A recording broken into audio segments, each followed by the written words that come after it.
욥은 방금 전까지 하나님의 도우심을 구하며 기도했지만 그는 자신이 당하는 고통으로 인해 그간 눌러놓았던 불평을 하기 시작합니다. 욥은 하나님께서 마치 자신을 그분의 대적처럼 감시하듯이 다루신다고 말합니다. 극심한 고통으로 죽는 것이 낫겠다는 말까지 합니다. 주님의 감찰하심의 시선마저도 마치 감시하심으로 느껴지게 되어 불편하다고 말합니다. 자신에게 그렇게까지 고통을 허락하시는 이유를 욥은 도무지 이해하지 못합니다. 본문 17절과 18절입니다. 사람이 무엇이기에 주께서 그를 크게 만드사 그에게 마음을 두시고 아침마다 권징하시며 순간마다 단련하시나이까. 이것은 감사가 아니라 불평입니다. 그런데 이런 불평은 돌보시는 하나님을 확신하며 하는 불평이기에 오히려 듣는 이로 하여금 더 마음 아프게 합니다. 마치 이렇게 말하는 것과 같습니다. 나를 사랑하시며 돌보심을 믿습니다. 그래서 이런 고통을 허락하신 것을 생각할 때마다 더 고통스럽고 이해가 되지 않습니다. 크리스천들도 이런 때가 있습니다. 하나님을 알기에 더 마음이 아프고 하나님의 사랑을 더 확신할수록 더 괴로운 심정입니다. 그런 때면 하나님을 아는 것이 오히려 더 힘겨움을 줄 때가 있습니다.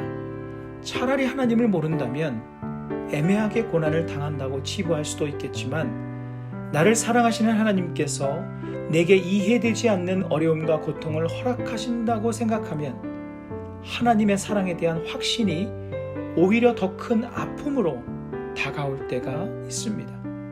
하나님께서 대적을 다루시는 방식을 알기에 나 또한 대적을 다루시는 방식으로 나를 대하신다 느껴질 때면 내가 하나님의 대적이 된 것은 아닌가 싶을 때가 있습니다. 그러나 언제라도 분명한 진리가 한 가지 있습니다. 하나님을 정말 다 아는 사람은 이 세상에 단 한 명도 존재하지 않는다는 사실입니다. 어떤 신학자도 어떤 영성가도 하나님을 다 알 수는 없습니다. 더구나 하나님의 깊으신 뜻은 더 알기 어렵습니다. 우리는 하나님도 잘 모르겠고 그분의 뜻도 모를 때가 참 많습니다. 욥의 탄식을 살펴보면 온갖 모르는 것 투성이입니다. 하나님에 대한 오해 투성이입니다. 요즘 욥기를 묵상하는 저와 여러분 또한 욥을 향한 하나님의 뜻과 섭리를 다 알기가 어렵습니다. 이럴 때면 우리는 한 가지 내려놓아야 할 것이 있습니다. 내가 하나님을 다 안다는 생각입니다. 하나님에 대한 나의 이해의 바운더리에 하나님을 가두지 말아야 합니다. 그리고 우리는 이렇게 생각할 수밖에 없습니다. 지금 이 시간은 내가 알지 못했던 하나님을 알아가는 시간이다. 내가 알지 못했던 하나님, 그리고 그분의 뜻을 그저 바라며 신뢰할 수밖에 없습니다. 지난날에 베풀어 주신 은혜의 기억으로 우리는 연약함 속에서도 I am strong을 믿음으로 외칠 수 있습니다.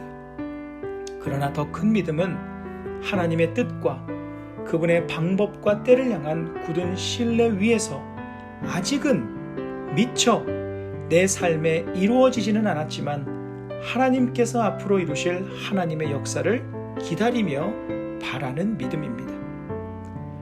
Let the weak say, I am strong because of what the Lord has done for us. 이렇게 말할 수도 있지만 다음처럼 이렇게도 고백해 보십시다. Let the weak say, I am strong because of what the Lord has not done for us yet. 오늘 말씀을 생각하면서 함께 기도하는 시간을 갖겠습니다.